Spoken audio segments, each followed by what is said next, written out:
You tell yourself, it's only a movie. It's only a movie. But sooner or later, it's time to go home.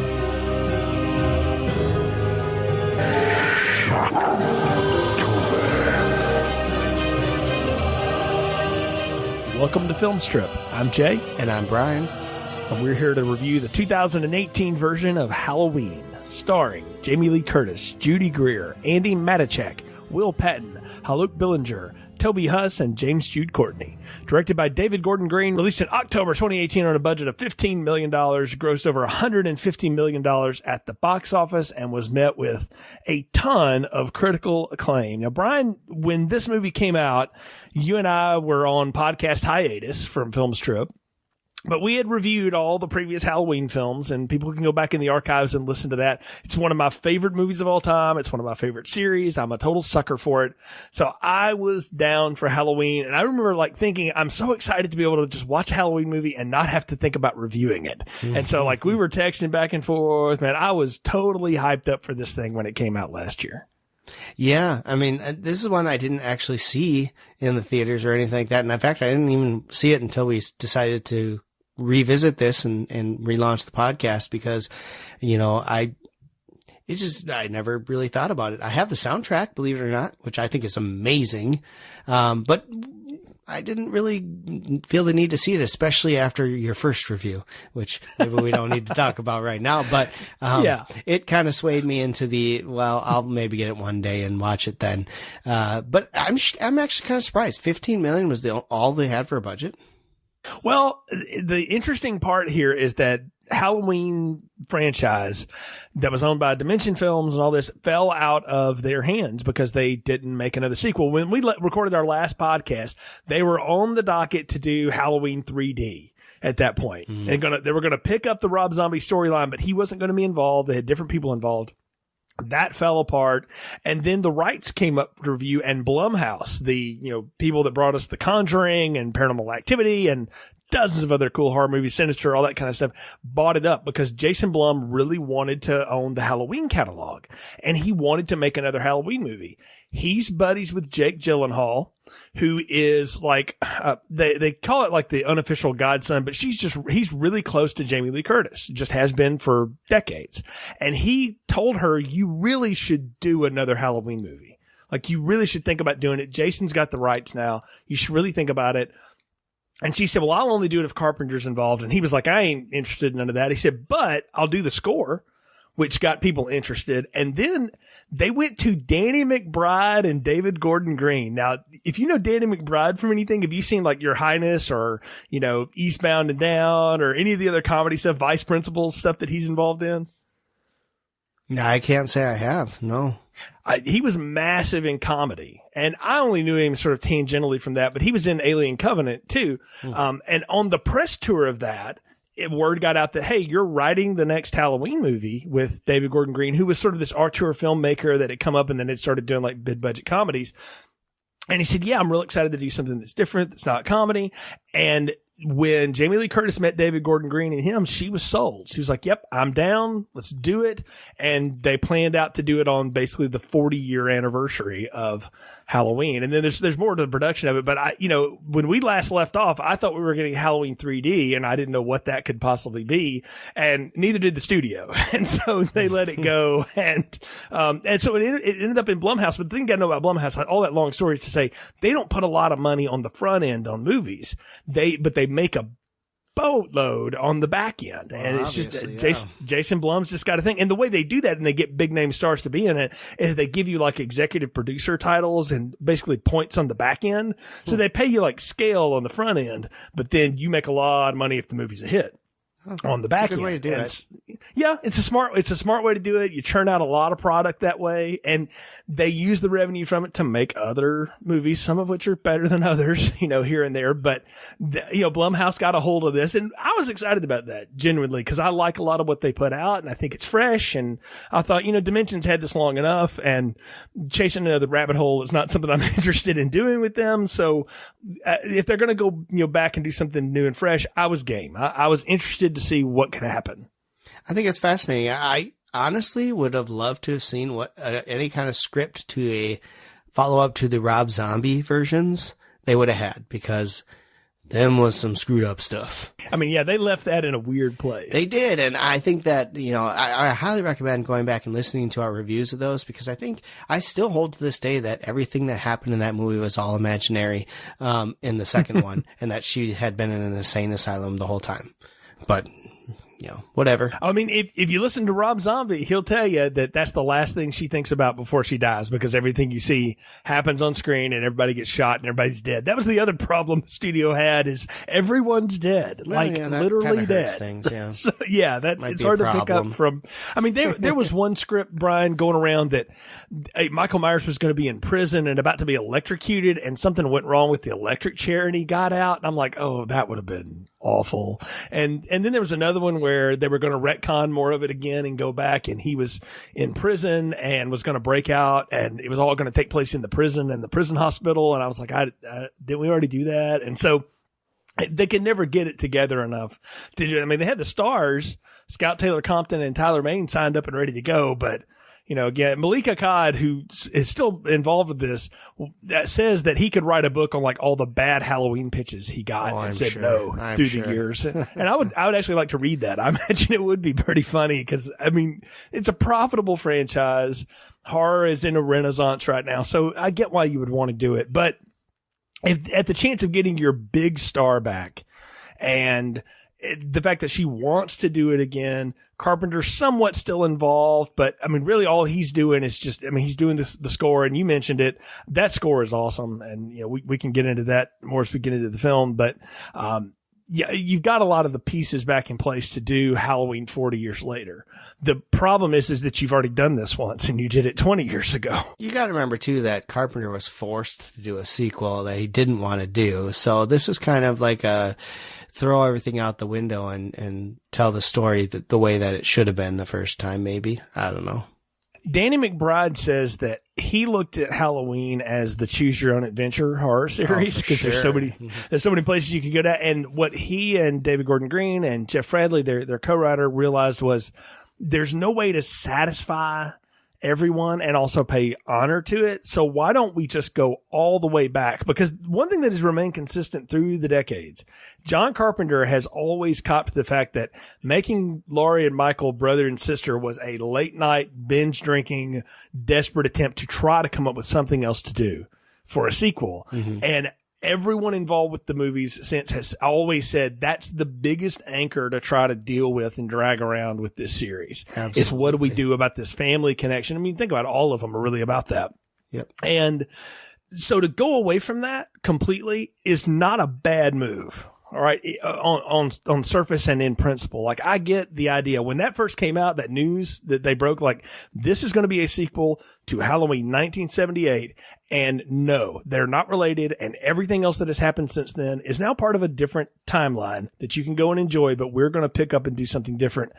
My first reaction was like, that's bold. Okay. Let's see how that works. And the more I followed this movie's production the whole way through. The more I would read and hear about it and hear people talk, I was genuinely interested in like, you know what? There's actually some real, smart moves going on with that. I think that is a smart decision to walk away from the thing that has tied up your series so much and has kept it so insular through all these years. I get the reason of wanting to do that. I do too. And I think it was a brilliant decision, actually, because so much stuff happened in all those other movies too that was just garbage and kind of ruined the whole story and the effect of Michael Myers. And the real effect is that he's a serial murderer who's scary as hell. And what he did in 1978 has haunted his only surviving victim this whole time. And that's what I liked about this story. This is what it would be like if you were a survivor of a serial killer. You're probably going to have some issues, and we're going to deal with those. And I like that part about it. And so I think this is a good way to do it. And what's your worst nightmare? And yet the one thing you think is going to happen the most, he's going to get out and come for me. Or better yet, and in this character's case, I'm now resolved to that I want him out so that I can kill him. Yeah. Which was a line in the trailers, and they talked about that. And it was, Jamie Lee Curtis got interested in this because she looked at it as a good metaphor for, hey, women, have dealt with different issues and things like that. At some point, you got to take up the mantle, and you got to take up your arms or even just your own strength and move yourself forward from it. And in this character's case, it's a fictional character, so she's not advocating go out and murder your worst enemy or anything like that. But it's you have to take the bull by the horns and deal with your own trauma and put it down yourself because no one can do it for you. And so that's what got her interested. And hearing people talk about that and all that stuff, I thought, okay, I kind of dig it. I dig the idea there because it's taking something that, again, is 40 years old and putting modern sensibility on it, but in a way that makes sense and doesn't feel ham-fisted. Okay. That was all the pre-production stuff coming up, and I'm like, you know what? That all sounds really good. Well, and you got to think too. This is a true raw emotion that someone who's lived through this will probably have. The desire to get revenge on the person who did this to you. And that's what she's been living with and training for and everything else her whole life. And yeah, I mean, I get it. That seems to be a true human emotion that someone could take. So it works. Yeah. I mean, it makes sense that this is a good way to pick up the series and, like we say, do something new with it while still being cool with the fact that there are these other roads you can go down if you want to. We'll talk about how they play that out and the way that it works as we get into this. But just as a concept, the idea is great. I felt the same way about this the way I did in 1997 and 98 when I found out they were doing H2O. Mm-hmm. And I was like, what a great idea. You're bringing back the lead character. We're sort of wiping the slate clean from all the goofy stuff we've been doing. We're going to go back to the beginning and pick up on this. And, they kept in Halloween 2 as part of the continuity, which is the Laurie and Michael are siblings. Where would she be 20 years later? What would that look like? What would they have to say to each other? Mm-hmm. And now to do it at 40 years later, is interesting. So when I went and watched this back in October of 2018, I watched the first movie. And then I went to the theater with my wife to go see this because she's into Halloween. She's watched all of it with me. And so we went and did not have the greatest reaction to it. Like I wasn't ready to burn the poster down like I did coming out of Prometheus or something, but I was very much on the meh side. Yes, you were. Of seeing this first time. I was. I let it be known. You can go back and read my tweets about it.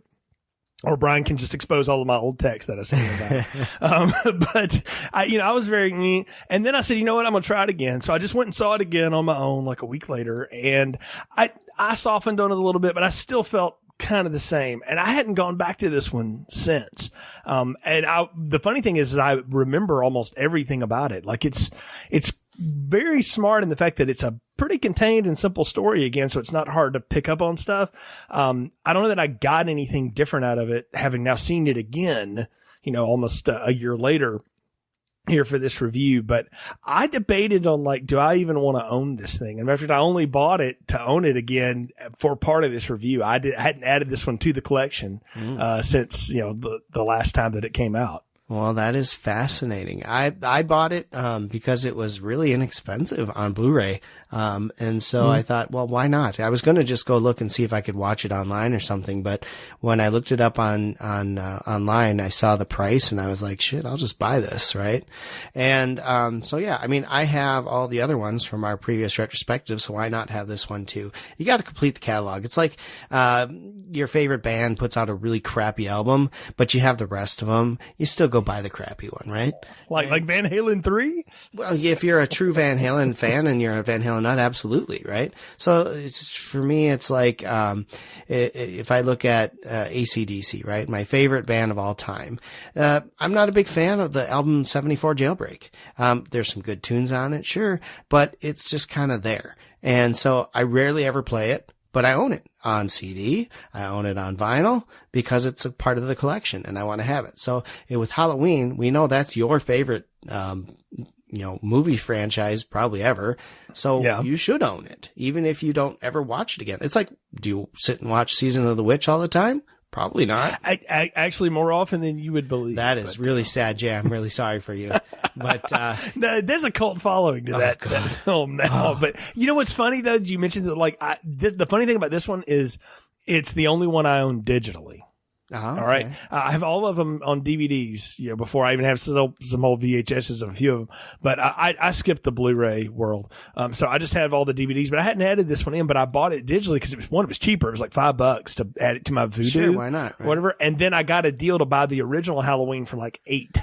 And so now I have like 1978 and this one in the Vudu. And so I kind of look at it again as sort of like, well, my DVD collection is my choose your own adventure versions of this series. And then there's what they really want me to just focus on are these two films now in the Vudu catalog. So it was a matter of time before I added it in. It was honestly just I thought if I buy this, I'm not going to watch it. So why have it? Even if as a completist and I want it, I didn't want to rewatch it because at the time, we didn't have any plans to restart Filmstrip, and I thought, well, what am I ever going to do with this? Like, I don't have anyone to talk to about it. Rachel didn't like it when we went and saw it together, so she doesn't really want to see it again. So why watch it again? So I'll just not. And so I skipped it, and I saw it twice in October of 2018, man, and hadn't thought about it again until we got ready to record it for this October's Filmstrip here. So, yeah.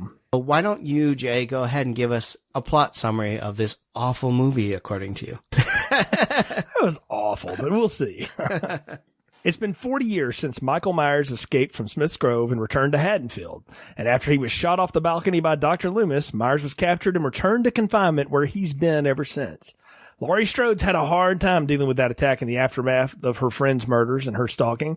Several broken relationships, 2 failed marriages, estrangement from her daughter Karen, and constant paranoia have driven Laurie to adopt a survivalist attitude where she builds a compound, complete with tons of traps and lots of guns, and constantly trains for the day that she knows he will finally get out so she can kill him. She spends her days in the fenced-off compound where she trains with all manner of weapons while still trying to maintain a relationship with her granddaughter, Allison, who likes to reciprocate and wants to include her more in, but is often rebuffed by her mother. When a couple of seemingly independently wealthy British podcasters try to interview Michael Myers and subsequently Laurie, all the bad memories of that night flood back for her. Myers escapes after a prison bus he's on overturns that he was being transferred with his doctor, and he makes his way back to Haddonfield, slaughtering many in the process. As it turns out, this doctor, Sartan, who took over after Loomis died, set Michael free in order to see what it was really like and if he indeed was the unstoppable force of nature that Loomis obsessed about for decades. Myers kills Sartan eventually and corners Laurie along with Karen and Allison at her compound. And after a lot of back and forth fighting, the Strode women trap Michael in the basement and set the whole place on fire. And they escape the place as the place burns to the ground. But we get a final shot of a now empty basement, possibly indicating Michael is once again out there as credits roll. And that's the plot summary for Halloween 2018. That is the plot summary, and I think you summed it up fairly well there, actually. There's a lot to go on here, and, I can understand why maybe you had the feelings you did, but I'm going to tell you, this is how I watched it. I did not go back to the original Halloween on this. I decided to just go and take it as it was, as a movie, maybe as even a possible standalone, knowing that Michael Myers is a murderer who tried to kill Laurie Strode. That's all I went in thinking about. And so from that point of view, I really thought it was well done. And I went in, again, front-loading myself for it the way I did when I saw it in theaters. I watched the original, and then I watched this. I didn't watch them back-to-back. I split them over 2 days. But I did that because that's what the filmmakers said. If you really want to get the full experience, you can do that. And when I watch these movies before, like I make little games out of it. I can watch like Halloween, Halloween 2, and Halloween H2, kind of a marathon. And then, it's a lot of fun. Rachel and I do that at Halloween time because it's a lot of fun for us. And it's a good way to kind of cram them together. And they're tonally very different films. So that's a lot of shifting around for that. And that, I think the thing that I did that for was because I wanted to put in my mind where I'm supposed to meet the character Laurie. Sure. I'm supposed to know that she was the girl that had all this happen to her. She sees this man shoot another man off a balcony and asks him, is that the boogeyman? And the last thing he says to her is, yep, pretty much. And so that's the last thing she knows. And what we're supposed to know is that, the ending of Halloween still stands. He looks out over the balcony and he's not there, but he was basically stumbling down the street and the cops showed up, and because the cavalry was on their way, as we already know, and they just captured him. And we don't have to see that. We don't need any of that. And the one contribution besides the score that Carpenter gave them was to steer them away from what he thought would be a really bad idea. And they were going to reshoot the ending of the original Halloween and have Myers kill Loomis, and then the cops show up and gun him down and take him into custody.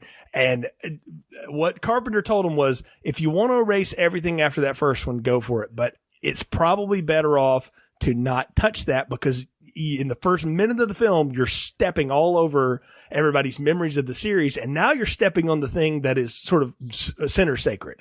And I think that was a smart move to not do that. Yeah, I think that was a smart move as well. You don't want to do that. And I like the story that they gave, that Loomis pretty much just died of old age, and the new guy, Sartan, took over for him and has become the doctor. And I like the little throw-ins from time to time where Laurie finds out that Loomis is no longer there, no longer the doctor. I think that was cool. She didn't know. Obviously didn't keep up with that. But I also like the fact that we're playing off, that this has affected her whole life, right? Failed marriages because of this. Alcoholism was a problem for her. She trained her kid to basically become a weapon for her in this whole thing, and has a very agoraphobic type attitude, which I don't know if she really does or not, because she does go out quite often. Yeah, they say that, but then they don't act like it. It's very weird. You get the feeling she is because of all the locks she has and everything else on her house. But then, she shows up at the daughter's school or wherever it was, and gives her some money that she got from the podcasters. Who, by the way, what the hell? We're going to talk about that. Just hold on. So. Yeah, no, talk about bringing it back into the modern age for sure. But so I don't think she is that. But then, of course, when she starts seeing he's going to be moved, this is really what drives everything, right? He's going to be processed and moved to a new facility. Because something's happening with the old one. I think the doctors, they're closing that wing of the prison, and now they're going to move. Well, what we are to know is that, and what is revealed is that it's all Sartain that does that, because he wants to set him free. Yeah, he just conveniently uses the budget as the reason why. Right, but that's what they're reporting, and so she's seeing this on there, and it's really getting to her, and she's getting paranoid about it. She's getting ready for what's to come. You see her training grounds, which is kind of interesting. And then you see that it's driving her to drink, which she doesn't do anymore. And intertwined in all this is you got Allison and her boyfriend, who is meeting the parents for the first time, and she invites her grandma for what reason I don't understand, because that's the last thing I want to do when I'm introducing someone I like to my parents, is introduce them to my grandparents too. I mean, that might be a little overboard, but whatever. Well, I can tell you, I think the way you're supposed to read that is that because Allison's mother, Karen, has such a negative view, and for valid reasons, by the way, sure, of her mother, and doesn't want to expose her daughter to that, and lies to her and kind of cuts her out of stuff. That's just rebellious teenager Allison. And I mean, she's exactly Laurie again. Yeah, she's Laurie again. She's the A honor student. She's the smart kid, but she's also a modern kid too. So she smokes a little weed, and she's fun and all this kind of stuff. And she wants to involve her grandmother in her life because she's like a lot of Gen Y. In that, hey, just because people had done screwed up stuff, it doesn't mean that you cut them out of your life. We got to, accept everybody. And so she's trying to be very inclusive. And so I kind of like the fact that they played that in there or whatever. How they go about doing it, I didn't really dig so much, but I get the motivation there. But I think that the thing to do is to start, the way this movie starts is this cold open at the mental facility, right? And I don't know, it was jarring to just start sort of out of nowhere. We're in this bright light. You got these people standing there waiting to be admitted. You got all these, seemingly mental patients standing around, staring at walls, watching things that aren't there, all this kind of stuff. And you get all this bit about there's case files on this, and all Loomis could come up with was pure evil. And my question was like, how many case files can there be on pure evil? Like maybe just one or two? I don't know. Oh, goodness, no. Yeah. I'm sure there's more than that. I mean, but I mean, it's a weird cold open, right? Because what we meet is we get the podcasters who are from Great Britain, and I get the idea here is, serial was this big thing, and podcasting is bigger than it's ever been, Brian. Like advertising rates on podcasting are massive right now. They've grown like 500% in 3 years. So it's a medium that is very much part of the current day. But I can't help but feel like this kind of dates this a little bit. Yeah. What would have been smarter for me is like true crime television expose shows are huge. Like why not just have these people be part of something like that? And they're following up on it. Or just be reporters. Just simple reporters. I'll tell you what I did like. I love the old school graphics, the old school intro to the movie. They made it. Oh, the reverse pumpkin action that we get? Everything about it. Like the computer graphics that they used on this are so 1970s that it makes it feel like it is a sequel to the first one because it has that feel right from the get-go, right? The fonts that they use, the almost grainy look that it has to it at the intro part. I do like the reverse pumpkin. I thought that was kind of cool and all that. But yes, we opened on a weird spot, but I kind of dug it. I thought it was cool and getting a little look inside what Michael Myers' world is now. And I mean, just how bizarre to have all these psych patients chained outside like dogs. Yeah, they're all chained to like these big anvils in 12 by 12 squares so that they can like enjoy the sunlight, but you're not supposed to talk to them. You can't cross the yellow line and all this kind of stuff. I don't know, man. Like it would have been fine for me if like they just had him kind of off in his own corner and they went to visit him there. I didn't need the other nuts at the loony bin. Well, like, that was almost too much, especially when he pulls the mask out because he's trying to goad Michael into responding to something, and like everybody else loses their mind. I'm like, is the mask like powerful now? Does it have like satanic vibes? How does everybody know that that's what it is? These people can't like keep their lives together enough to be out of mental prison. I don't think they're reading the news about Michael Myers killing people 40 years ago. No, but I think if they're truly nuts, something like that is felt, right? The whole point of the mask was Michael can feel its presence, right? And it calls to him and everything else. So, well, can he? Because that's what I was going to ask. Like the podcaster asks him that, and all he does is just kind of sort of half shrug. Like I do like the fact that we get Michael Myers as a 61-year-old man who's bearing the scars of the first film. His eyes screwed up. He's got the neck wound from the needle and all this stuff. I mean, he kind of looks like David Gilmour from Pink Floyd right now, actually, just a little taller and bigger. But nice. I mean, really, that's what he looks like. But I like the fact that they actually go into that because, I mean, they make a joke out of that in H2O. It's like the guy would be 40-something years old, right? And I'm like, well, 40 ain't that old, brother. I'm 40, whatever. Right. Come on now. 61, I'm like, okay, 61's a different game, all right? Because things don't work the way that they're supposed to. But what we're supposed to believe and what this movie wants us to buy into is that Loomis was exactly right in that first movie. Absolutely. Is that this is no longer a human being. It is the embodiment of pure and total evil. And it has no desire except to just be evil. And it can be immensely patient.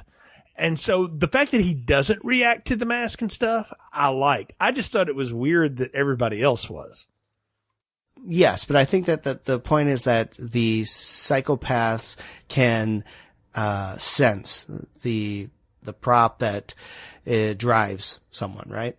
And I think Mike Myers does react, but it's subtle reaction because he does kind of turn his eye towards it when the mask is out, but then stops and pretends like it doesn't affect him. And I think that's the power of that scene is that he does sense it's there, but he's not going to give in to this moron standing next to him. Now it would have been a lot cooler had said moron put that mask out and Myers snatched it from him. I think that would have been a more effective piece. I would say, but that would have gone against, again, the whole character motivation here. Like, what I needed, honestly, was I feel like this podcaster thing is not the worst idea. I just feel like it gets a lot of short shrift. I mean, in a movie that's nearly an hour and 50 minutes long, which is a lot longer than the standard Halloween movie, except for like the Rob Zombie ones, I needed more about who these people were. I didn't need their whole life backstory. I needed to know more about why are they chasing this story? Why does it matter 40 years later, especially to their audience? I needed them to just get just a little bit of while they're riding in the car instead of trying to record live audio from the road, which is never going to get used on a podcast, by the way, not a professional one. I mean, yeah, really? I don't care how nice that Zoom recorder is. But I needed them to talking more about like, well, you know, we got that study this case study that said this, or we had that show, you know, at the 30-year mark or something like that. Like they were picking up on something that there was reason to tell this story again, because one of the kids later on really lays it out. And I thought it was good exposition when he's like, he killed a couple people. Like by today's standards, that's not that big a deal. Right. You know, and while yes, it's traumatic, I don't know that it would be news anymore, especially middle America. And you have to, again, erase from your mind everything you know about Michael Myers' exploits. All he did, he killed his sister when he was a kid. He got out. He killed 4 other people. And then he has been locked away ever since. He's been incarcerated 55 years of his life. I mean, what else can you possibly tell about that story? Well, you can tell the fact that he will not speak and hasn't spoken for 40 years. But they changed that. They changed the dynamic on that. Sartain says very clearly he can speak. He just chooses not to. So you get the sense that like at some point he actually said something to some of these people. Yeah. And then they just cut it off, which I actually thought was smart. You know, that's a deleted scene in one of the Rob Zombie movies when the kid says, I just don't have anything else to say anymore when he's talking to Malcolm McDowell's Loomis. And I thought that was a genius line that should have stayed in. Like, I like that they included that in this and that they dropped that line. He chooses not to. He can. He just doesn't want to. I think that we can take that from the zombie versions of the fact that he spoke prior to his first getting out, right? Mm-hmm. And then ever since hasn't said a word. So we would know from Loomis's notes and records and everything else that he does have that ability. And in the first movie, though, Loomis says all the time, like, he hasn't spoken a word in 15 years. Like, that's one of the first lines of the first movie. It's a character point. So we've already set up that he does speak. He just hasn't. Yeah, he does. He just doesn't want to, right? And so the idea that they're trying to goad him into saying something, again, is like, why would you let this person scream at the mental patients? And that rings weird until you realize that, like, Sartain is actually setting all of this up. And what I really would have loved is just a drop line where they go, like, it's finally nice to meet you in person. Like, they had been corresponding with this guy for 6 months or whatever before they finally got there. Because it seems like they just show up, get a rental car from Hertz, and drive over to the mental facility. Well, they do mention in there that they had to get it in now because when they move to the new facility, they're not as welcoming of reporters coming in and asking questions. Right, so right. Because so they already mentioned that they probably had a working relationship with this place before, and they could get in there easy. Whereas wherever he was heading to next, they wouldn't probably be able to do it. So. But again, that you know, we get the big screaming match, the mask, and then we get the opening credits that you've talked about that you dug. They were fine. I like again, the score here is awesome, and it's just Carpenter sort of redoing the old score with his son and Daniel Davies. And I thought it was good. And then we go to where we're recording live audio on the road, but we want to talk to Laurie, right? And this is going to go badly because he tries to introduce himself like, we're podcasters, and the woman's like, we're journalists. Like, she won't know what that is. Laurie's not big on the iTunes. And then they're like, how about $3,000? And that's when I'm like, man, the most well-funded podcast. That's why I called them the apparently independently wealthy podcasters, because even like Serial, when they were doing the Adnan Syed cases and like that, like that's NPR. Like they didn't have that kind of money. No. Like this, you know, that's, it would have been, again, I realized why they wanted to do the true crime podcast angle, but it just would have worked thematically better if you just said, these people are from, you know, the New York Times or whatever. Like they were from some publication. Like it would make more sense because then you could at least see that there's on the 40th anniversary, right? Yeah, there's a corporation behind the funding is the point, because it just sort of is weird. But again, that talk goes nowhere. And I think Jamie Lee Curtis gives probably the best bit of her performance in this scene and I think the way this is written is twofold. It's a character thing, but it's also sort of commenting on the broader part of the series. And maybe another reason why they ignored all the sequels was there's nothing else to gain. There's nothing else to know. You know everything you need to know because Loomis was right. This guy is pure evil and there's nothing you can know about me. And when they start laying out her personal drama, she's just done with it. Well, yeah. Like, what's that have to do with anything, right? It's her life, and why do we need to uncover all that crap? Like, nobody's going to care. Did you get the sense that like one of the podcasters was trying to like humanize Michael Myers for her a little bit more? Like, well, I think he's a human being that needs to be understood. And she's like, no, not really. Absolutely. That's the whole take, is that Michael Myers is a person. He's not a monster. And we're going to prove it with this whole thing, right? And that's their angle going in. And they want to show that Laurie Strode, the victim, has painted him to be something he's really not. Well, the thing is, too, they want her to talk to him. It's like, we tried to get a response out of him and we couldn't. And we think if we sat him in front of you, it might do something. I'm like, he stalked her for one night. What does he even know? He doesn't even know her. She doesn't know him. They have no relation. That seemed to be weird motivation. There's a connection there. About that. Oh, of course he does. To me, there's a no-brainer that he wants to finish what he started. And killing her, he didn't finish that, and that's his whole thing.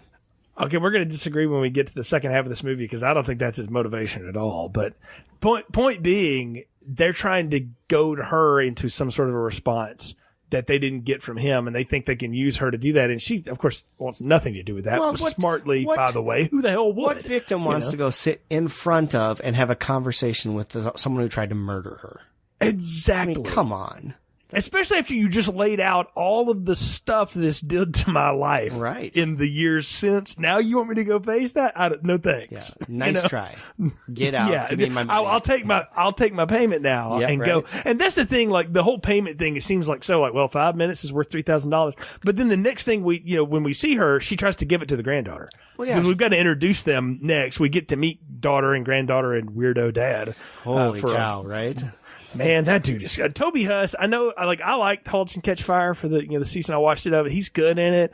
I don't get what his whole deal is. I know he's a character from, like, he's one of the little kids that runs up to the house and is now grown up or whatever. It's one of those callbacks, but I'm like, how did that dude ever wind up with Judy Greer? No, no. So, small town, bro. Definitely, small town. Mom's career definitely is paying for this house as a therapist. Because no. Also, she must be a hell of a therapist because that's a nice house. But no, we meet them because we have to introduce them into the story, right? And that's where we get Allison doing the walk and talk with her friends to try to explain everything. And I liked that because. Again, I agree with Dave. By today's standards, this isn't that big of a deal. Yeah, exactly. I mean, it's a small town murder, right? And in the small town, it's a big deal. In the world as a whole, it's nothing. The murders that get are the celebrity murders, the high profile murders, or the mass shootings. That's what gets into the news. This one is just another murder. It happens all the time, right? And you can imagine in 1978 when it happened, and then maybe like the year or two after with there were more trials and stuff. This was a story. But by the time Reagan got elected, everybody probably moved on. Well, you gotta remember too, and then they forgot serial killers were a big thing going on at that time in the world. That's true. From the late 60s to the late 70s, that was a huge problem, all the way up to Ted Bundy. Well, yeah, but I mean, like Bundy would have overtaken this in terms of national news absolutely. and probably even local news by the mid 80s at this point. I mean, the idea is that 40 years have gone by, and the thing though is there's that scene later where they go to the graveyard and the woman's talking to him about how, like, there's somebody over here that's got Ray Charles in there or whatever in the graveyard, and this is our one thing. This is what Haddonfield's known for. So the town's like received bad notoriety from it. But there was nothing else to tell me that maybe outside of the town anybody even thought about it ever. Like that it was on anybody's brain. Right. And so in that case, like if you're doing true crime podcasts, like it's definitely illuminating something maybe people have forgotten about. Sure. Like that's good journalisming, if you want to call it that. But I don't know. I just didn't get the sense that I liked the fact that we had a character, particularly a younger person, call out the fact that, like, this really isn't that big of a deal. And then, you have the two reactions. Her friend Vicky's like, hey man, it's her grandmother. Like, chill out, be sensitive. Right. Right. But Allison agrees, like, no, I get it. Like it's ruined her life, because it's all she ever talks about. She obsesses about it. And I think that was a neat character motivation, because in all of the sequels, like, particularly the first 6 of them, like that's what happens to Loomis, right? Like his life becomes consumed with this thing. As does Sartan's, as we'll see. But I mean, if you think about it too, though, a person who is a victim of something like this, it does ruin their life. And it's hard to recover from something like that. So it makes sense that about it. But I think what he's getting at is that people are making it out to be something big, when in reality it's just small potatoes compared to what goes on in the rest of the world, right? And that's what I get. Now, the personal connection with her being the granddaughter, that's what she's saying be sensitive about. But if it weren't her grandmother, they'd probably all agree in the same sentence, right? They'd probably all agree it was just not that big of a thing. Yeah, I think Vicky has the best lines. Like, if I was y'all, I'd just put up a Christmas tree and call it done. And I'm like, yeah, that would be smart. She's not wrong there. But they also use that as the time to say, like, that's how they do away with the brother and sister connection. Like, no, people just made that up. It was just whatever. And I remember that being in one of the early trailers. And when I saw that, I was like, if that's how they handle this in this movie, that's going to be good. And I want to make something real clear, because I played my hand that when I saw this first, I didn't really like it. For the first part of this movie, I am into this, Brian. Mm-hmm. Like, the first act, I am totally, as big Halloween fan, getting everything that I possibly could have expected about this. I am digging all of the setup, even though it's a little weird. I'm digging the way that they're setting me into the story. They're reintroducing me to this town. They're having me meet these characters. I'm digging it up to this point. Like, it is working for me. So there's a point when the movie turns. So for me, and we'll talk about it when we get there, but it's not in the first part. The first part of this, I'm down for. And I even like the fact that Jamie Lee Curtis gets that scene where she tries to give the granddaughter $3,000, like, go on a cruise to Mexico or whatever. Like, it'll piss your mother off and that'll be funny, And I'm like, man, your grandmother hands you $3,000. I don't know one kid that's going to not take that. Right. I don't care how wholesome you are. Right. Exactly. I'm with you. At this point in the movie, I am head on. I'm really enjoying everything that's going on. I'm loving the setup. We're getting to the point where we're going to start the whole part where they're going to move him. I like the fact that she's sitting outside of the prison waiting for the bus to go. Like, she's making sure that it gets off and running on time and nothing happens. Right. And I think that's kind of a cool thing. Yeah, they've set up her police scanners and all of her. And she's got a gun, some of right? her weapons. She's got a gun. She's ready to kill him if she sees him, right? Yeah, she does the whole bit with the granddaughter, and then goes on some weapon therapy. Yeah, and shoots some mannequins, which that was again all over the trailers and stuff. But I like the Sarah Connoring of Laurie Strode. I get it. It totally makes sense. And I like the way she plays that in the car too. Like, she's down in many bottles of Jack Daniels or whatever to try to take the edge off, even though she's not supposed to be drinking and all this. And she even has like a hallucination that he's coming for her. Yeah. When the bus lights go by, but it's not, and we see her trauma unfolding in front of us. And I like that. I thought it was done well. Yeah. We get another scene too with the podcasters where they're listening to like old testimonial tapes of Loomis, and good voice acting, by the way, here. Somebody that did the Donald Pleasance, I don't know who it was, but I love that Loomis's suggestion was, you should kill him. Let me make sure he's dead. I'll listen to his heart stop. And then we're going to throw him in the incinerator immediately because it needs to die. Yeah. And I'm like, wow. Yeah. I'm like, okay, I dig it, because that picks up with exactly all of that fancy talk, as Sheriff Brackett would talk it, that he was laying out in 1978, is that I shot this dude 6 times, and y'all had to catch him at the end of the street, and the only reason you caught him is because I shot him 6 times. We got to burn this up. Like, nuke the site from orbit. It's the only way to be sure. Absolutely. And I think that was a great callback to it. And again, 6 shots didn't kill him. Just having him be clinically dead wasn't enough for Loomis. He had to make sure the body was completely gone, and it was the only way he was going to know that this person or thing was no longer in existence. And I like that. I think that's a brilliant way to do it. And I think that sets up well for what Laurie's going to try and do in the end, too.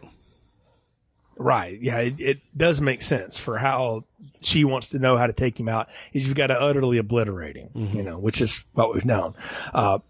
So we've got the setup of all time. Like act 1, I'm down. Again, I'm like, this is all working, every bit of this. All right. We go into act 2 and we get the seriously awkward family dinner scene. All right. Where we spend way more time talking about like crap that doesn't matter. Like, what are you going to the dance as? And I knew your dad when he used to sell me peyote and all this other, crap than we do with what I think is the more character motivational part of it when Laurie does finally show up and she downs a glass of wine and her daughter's like, what, you're not supposed to be doing that. What are you doing? And they try to calm her down or whatever. And then we just sort of smash cut to her running out of the restaurant. And I'm like, one, that was weird to have in a public place, but I get that they're doing something that's very real. You got dysfunctional family members. Sometimes that stuff goes down in public and it's awkward and weird for everybody. So that was fine. The fact that we didn't spend any real time on it, other than a couple of drop lines from the husband about it, she's not yours to fix and all this kind of stuff. I don't know. I missed it. Like I was like, I don't know. I got caught up in also trying to do math of like, how old is everybody here? Because this is 40 years later. So Judy Greer's in her 40s. This is clear. But no, so let's say she's 37 or so here. So Laurie got married pretty quick and had a kid right after all this happened. Okay, fine. We know granddaughter's 17. I was trying to put all that together and I realized I'm now having to do work for the movie. And this is the first time that they've made me do that kind of active work. And it just, as a scene, it just didn't work for me. Okay. Well, I didn't even bother with that kind of work. I took it for what it was and what they gave me. And it worked out fine. So say she's 35, daughter's 17, daughter had a baby really young, 16, whatever. 18, well, no, years old. Yeah, it would have been pretty quick. It could work. Yeah, that's really, again, I'm filling in those blanks because they're presenting me with stuff I'm not interested in. Yeah, the trauma of that is smart. What I would have loved is at least one more scene, maybe back home, because they've already dropped the fact that Karen got taken away from Laurie when she was 12. Yes. Right. And she tells the daughter, like, I'm sorry you had to see that, but now you know what I grew up with and you know what it was like. I would have loved that conversation to like have been at home and they carry it out and we maybe get another flashback or two and she gets to talk about this is what it's like growing up Sarah Connor's daughter and the hell that it is. And it was awful for me. And that would have given me more tie into that character and why she's so adamant about, I don't want her to glom that onto your life, Allison. Yeah. And I don't disagree with that. I think that they could have done a little bit better job setting up that whole dynamic between mom and daughter and then granddaughter, right? I think we could have had a little more played on that. But the movie is what it is. And they maybe, I don't know, I haven't watched the deleted scenes yet. Maybe there was a little more in there that they had to cut out. But I thought it was fine and it worked. She came in after witnessing the bus leave the prison. She's a little, uptight, comes in, says hi, starts downing some wine, pisses some people off, and then goes storming off. And I don't know. Do you think she was going to storm off to try and like commit suicide or something? Because it felt like she was going to walk right into traffic if it wasn't for Allison. I don't know. I think she was having a complete like disassociated moment and just sort of freaking out a little bit. And I think she was just overstressing at that point. I mean, think about it too, from the character's motivation. I'm not trying to get into real psychoanalysis here, but I mean, this person is incredibly damaged by all of this. She just had these two British people hand her $3,000 to bring up the worst memory of her life, and they want her to friggin' talk to him? Yeah, right. And then she goes and she's trying to deal with all this. She watches the prison bus go away. She thinks he's coming at her again. She realizes she's having a freak out. Then she goes to the dinner and all she wants to do is just take the edge off. And the daughter, of course, starts laying into her like she's her mother. And so that's, that sets another trigger off for her and she just can't handle it. Yeah. And I don't think she was walking into traffic. She was more like, I'm going back to my hole in the wall and whatever and just getting away from it. And there was a good scene though where Allison chases her down and they have that big embrace and stuff like that. And I gotta say, like, Andy Matichak, like, they went with somebody who hadn't been in anything before. Kind of like what they did with Jamie Lee Curtis back in the day, except Andy Matichak's not the daughter of Hollywood royalty, but whatever.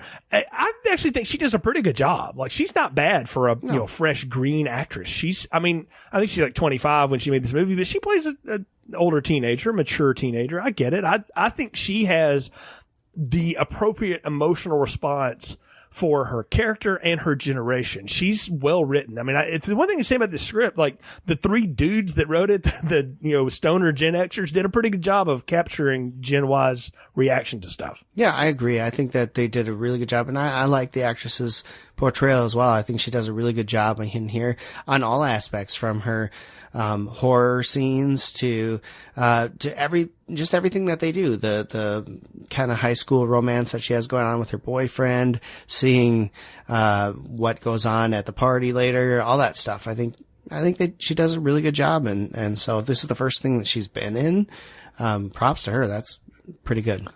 Yeah, now I had nothing for like her high school friends and that whole little subplot. I was like, whatever, I don't care about these people. Like, I honestly thought like all of them were going to get killed. The fact that only the fat loser friend gets killed, I'm like, well, that's sad. The other guy deserved it more. But anyway, so we'll get to that when the kills come around. But I mean, really, I was like, whatever. But we cut in between that with the prison bus wreck, and we've seen Sartain get on the bus with Michael, and give. I mean, look, this guy looks like a villain on Criminal Minds anyway. So the fact that he has a heel turn later in the movie, I'm like, who didn't see that coming, So we roll up on the bus wreck that got spoiled in the trailers, but I like the little setup between the dad and his son that are going like late night hunting or whatever. Right. And the son's like, I'm missing dance recital for this. Like, I like hanging out with you, but I need to be able to do my own thing. Like, they're having that whole, again, modern aesthetic conversation there. I did like that nice little touch for two people that are just going to get killed in the next scene. Which, yeah, well, thankfully we didn't see the kid get killed, but yes. Yeah, we did. He gets his neck snapped by Michael Myers in the back seat. That's pretty hardcore, man. We haven't seen him. Holy crap. Oh, yeah. No. That I wrote that down because, I mean, when they come up on the wreck, the dad's running around looking for, signs of life. There's all these twisted up bodies and stuff. Dad gets taken out. Yeah. We don't see that. The son goes looking for him on the bus, and Sartain jumps out, and the kid shoots him. Right. And I'm like, holy cow, that's scary. But then when he gets back in the car and he's trying to drive or whatever, you're right. Myers pops up from the back seat and you're right. And neck snaps him, and I'm like, now that is carnage. I'm like, that we haven't seen Michael Myers kill a kid. We've seen him kill teenagers. We've never seen him kill a tweener like this kid is maybe 10, 11 years old, something like that. And I'm like, that is very scary. That put me on edge in the theater. Even watching it here at home, I'm like, okay, I had forgotten that that's how he killed that kid. And that's something that I would put like in the Rob Zombie verse of this, the ultra violence that's coming up, right? I mean, but that's what you see is all the carnage everywhere. Yeah, that was pretty nasty. And then of course, they get the cops called and all that stuff. So he reaches out to the cops somehow, right? The kid. Yeah, the kid calls the cops, and then when he gets killed, they radio. I love Will Patton, by the way, great character actor, playing pinball at his local gas station because he's off duty. Gets the call, and of course I'm like, yes, he would have been one of the cops on the night of. Yep. And I mean, if they kept with the original timeline, this is like Deputy Hunt or whatever from Halloween 2 coming back. And I love this guy anyway. I love him in everything he's in, but I really liked Hawkins the cop, because he's lived with this for 40 years as well, and regrets not just shooting him when he had the chance. And he didn't, and he just was part of the arrest party. And he's the one that now, tries to convince everybody, like, you realize this guy was on the manifest? That's kind of a problem, Sheriff, with your nice cowboy hat in the Midwest. Right. So the next day, like, he's telling everybody, like, this is really, we need to be serious about this. And nobody, of course, believes him. Of course not. And that's how it always works, right? Because they haven't had to deal with it before like he did. And so they don't take him seriously because it's just Michael Myers. No big deal. He's just getting transferred to a new prison. No big deal. Just an old man now, right? Like, they just write it off. What can you do now? Yeah. And of course we get these two, podcaster journalists the next day at the graveyard embellishing the killing of the sister.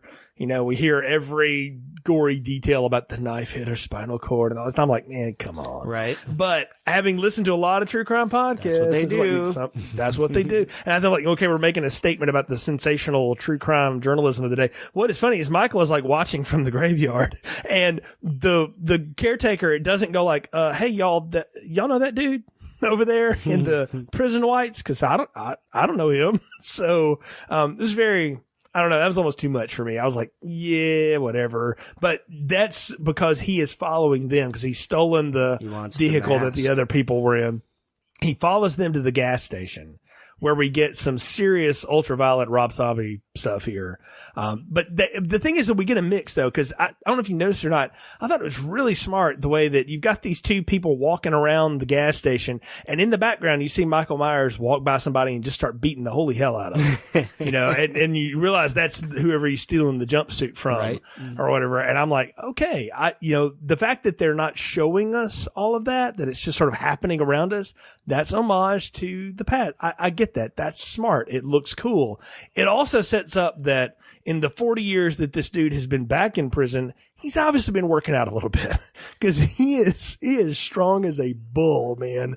I mean, he rips people's jaws out and drops their teeth on the floor. He uses somebody's face to open a door in the nastiest bathroom of all time. I mean, Michael Myers is ultra strong and violent in this. Absolutely. But that's what you do when you're stuck in a prison for 40 years is you work out. That's what a lot of prison people do. So it makes Ice Cube said 3 hots and a kite, whatever. So. Yeah. No, I do like the way though, the way that he does stalk her into the bathroom. And I mean, it gotten spoiled in the trailers, but he pulls that hand over the top of the thing and just opens it up and all those teeth fall out. Yeah. And I'm like, that is very different for this one. This movie, I realize, is starting to turn. It's like, okay, we've done all of our 1978 homage stuff. Now we're going to bring it into modern day, and we're going to have some serious violence here. But the next 10 minutes of this, when we go through the violent attack, that the rampage, as I call it, that Myers goes on, you get some serious good Foley work and some good special effects. It's brutal. The amount of head smashing that he does in this movie is crazy. Right? There's a lot of heads smashing into things until people are dead. And and just to see the guy watch as he's killing the girl. Wow. Well, yeah, I mean, he bashes his head in and he's crumpled in the floor going out while he's picked this woman up, and he basically just strangles her until her neck snaps in front of him. And the thing that I'll give this movie credit for is they wait a little while to put that mask on him. Yes. And so you get some good side views of his, you don't really get ever see the face and stuff, but the fact that he walks around without all of it for a little while, and even though this whole scene exists just so he can suit back up into his, trope set. Yep. But again, I'm thinking like, that's all this guy knows. That's all he's thought about for 15 years before was getting out and killing everyone again. So all he's thought about for the last 40 years is going back and just killing everybody again. And now he's been given the chance. And so he just goes back to what he knows. Mm-hmm. It's sort of like his default mode. Again. Except now he's very much into the head trauma. And again, he wants that mask, right? That mask calls to him. That mask makes him scarier than anything else. And I believe he's got a connection with that mask. And now that he has found the 2 podcasters that mocked him with it at the prison, he is going to kill them, which he does very nicely.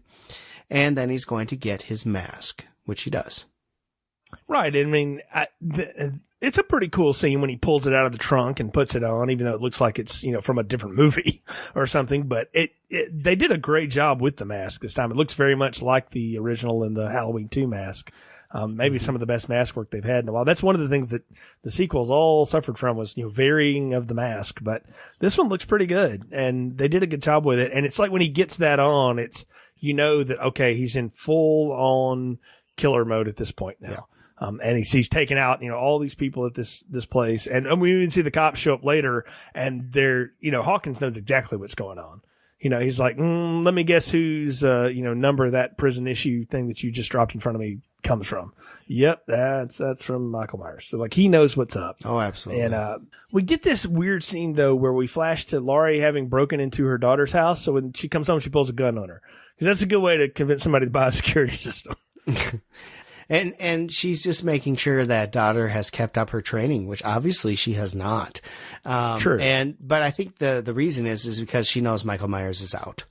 And I think there's even a news clip that plays before this scene where she hears about the prison bus accident. Right. And so now she knows she has to make sure that her daughter's going to be okay. And lo and behold, not ready. No, right? And of course they throw her out of the house because they don't want anything to do with that, and she goes away. And then we get to what I think is the best sequence of the film, at least for me, Brian. This trick or treat sequence. You got all these kids running around. It's Halloween night, and they bump into Michael Myers just like they did in other sequels, and you get him going on this rampage where we follow him around, and he goes and he gets a hammer, and then he walks in and he kills the lady cutting the ham, which we see almost off screen. Like we just hear him. That's, I was talking about Foley work. Like you hear him just thwacking it into her, picks up a butcher knife, walks by a crying baby. That's creepy and weird. Right. And then he goes to the next house and, bashes a woman's head in and stabs her through the throat. I mean, he's just going around just slaughtering people place to place. And the reason I like this is not the gore effect of it, because it is really gory. It's that this is exactly what he was basically doing the last time he got out. He just found a street and started working house to house. And the fact that there was nobody home was because they didn't have any budget for people to be in the movie. But he found 3 people at home and killed them all, and that's what he was setting up again. And he just seems to be doing that again here. And the fact that he ends up ultimately going up against Laurie again, part of me wonders if you're supposed to read this as he is working his way house to house until he finds her, or is he just doing what Unstoppable Evil does and just sort of plowing through whatever's in front of him? Well, that's a great question. And I was going to ask you if there were any correlations in the houses at all between the first film and this film. I figured you would know if they were. I mean, there's lots of dropped Easter eggs with addresses, and kids are in silver shamrock masks, which is kind of funny. And one kid's holding a boom box, and there's a lot of that kind of homage stuff. And I think Danny McBride is the one to thank for all of that, because he wrote a lot of that stuff. He said there is a direct homage to every Halloween movie, all of them, including 3 in this movie, but including both Rob Zombie movies. They made sure to put something in from all of them for everybody, but there's really no rhyme or reason to it. It just happens. Like the killing of the woman in the pink bathrobe and stuff is like the old woman in Halloween 2 that he steals the knife from. He didn't kill her, but he does steal the knife from her after he gets up from being shot. And that's all played homage to that. And I mean, I picked up on that as super Halloween fan, but just watching it this time, just sort of thematically, that's what I was left to wonder. I'm like, is he just sort of working his way to where he finds her? Which I don't believe in. I don't think he has any connection with her. I think he's just killing because that's what he does. And the fact that the plot devices that happen later basically deliver them to him, to her, is just happenstance. And it's part of what, when we get to it, I can talk about it. I don't really care for. But at this point, I'm digging this whole bit. And this sequence to me, again, is the highlight of the film. I think it's well done. The music's great in it. And all of the stuff lets you realize that terror has come to that town again. Yeah. I don't know, man. I just feel like it's too coincidental that he ends up going after the granddaughter and, eventually gets to her house and then decides to go attack that house. I don't know. To me, it's too coincidental, and I think that there is a connection there, and he wants to kill Laurie. But that's just me. Maybe I'm wrong. But I like this whole scene too. I love the fact that you have the kids in Halloween masks, so he just blends right in with everything. Goes into people's houses and kills them. And it's like, wow. But you're right. I mean, he's a killer, right? He's a killer. That's what he does. So he's going to do that. And I was just thinking maybe that he's attacking the same houses he did in the first film. I didn't know if that was true or not. That's why I asked. I don't think so. I mean, I didn't pick up on any of that. Maybe so. But I kind of get the idea, though, or at least I like the idea of what you're saying, though, that it would have been neat if he just went back to the same street that he had been on before. Like that would have been cool if they had gone out of their way to sort of show us that. But I don't know if they, maybe they did and I missed it. The 3 times I've seen it, I haven't picked up on that, but it's a cool idea. Now that if I ever watch it again, I'll go, oh yeah, I like Brian's theory here. It's very cool that he just went back to where he was last. He just picked up from where he left off 40 years ago. Because again, if we're to believe what this movie wants us to believe, is that Loomis was right. This is just the embodiment of evil. So when it gets out, it just goes back to doing what it was doing before anyway. Yeah. And especially now that it's really reinvigorated the taste for it. I mean, he clearly has done nothing for 40 years but stand around thinking about all of the different ways he can slaughter people. And they're all pretty basic, but yes. I don't know. I just thought it was kind of interesting. I love the homage to the babysitter piece. that they did in there, getting the babysitter, babysitting the kids, having the boyfriend over, and then. Did you like Vicky and her little back and forth with Julie and the kid? I thought that was kind of funny. Yeah. It was cute. The kid was funny. I mean, they had, their banter it kind of reminds me of the way like my nephews play around and stuff too. Like, you used to be cool, but you're not anymore. All that kind of thing. Like, that was funny that they have that little thing going on. I like that she's very much a callback to like Annie and Linda from the first movie. She's a smart ass. She clearly is much more socially active, shall we say, than maybe like her friend Allison, and she's definitely trying to drag Allison along. I mean, Allison's at the dance going like, well, we can't do too much, doobage or whatever. It's a school night. She's like, stop being a little bee and get over here and party with me or whatever. And I got the humor there. And again, I mean, for three Gen X stoners, they did a pretty good job writing kid dialogue. And I'm like, okay, you guys obviously hung out with a bunch of high school kids for a week or something and picked up on what they talk about. Some point, right? Well, yeah, but when they were in high school is when we were in high school, bro. We didn't talk like that. So that's different. So, but we get a lot of, school dance shenanigans. Cameron is like the jerk boyfriend of all time, by the way. Oh, yeah. Yeah, it throws the phone in the goop or whatever, Jello or whatever. And part of me is like, she's got that in a case. iPhones are basically waterproof up to a point. It's not the point. I mean, he puts it there for her to come to him to get it so he can wrap his arms around her, and she just leaves. Which I didn't get that. Becomes a problem because now she can't be communicated with. Right. And that's why, because the phone was left there. Yeah, no, he was trying to make things better. So his attempt was to put the phone in the pudding or whatever that is and make her come to get it, which means she would have to come to him. I didn't think he was trying to make anything better. I think he was stop trying to talk on your damn phone and pay attention to me. And he threw it in the thing. And he gives her a smart remark after, like, well, do you want to get that or should I? And I'm like, moron, what are you? I mean, she's just like, you're a complete idiot. Yeah, no, just decides to leave. Yeah, I think that was his play, is to get her to come to him so he can make it better, because he just got caught. Right, he just got to cheating on her. Yeah, we should say he is two-timing her. Yeah, so that's the whole whatever thing I got out of it. And then she left. She didn't fall for it. Yeah, I was not invested in the high school drama. Like, I know why it was there. The whole point is so we can get her off by herself, basically, which she's not really by herself, but we get her off by herself so that we can get her separated from her communication device. Because that is a problem in modern films, right? You are always attached to your cell phone. Hell, I'm always attached to my cell phone. Mm-hmm. So something goes down, we're dialing 911, right? Like, that's me. So we got to get that out of her hands somehow. She could have dropped it on the dance floor. Somebody stepped on it, whatever. This is a better device because it separates her from Cameron. Yep. Right. And she's got her friend Oscar, who's the fat hang along friend, who's a total geek.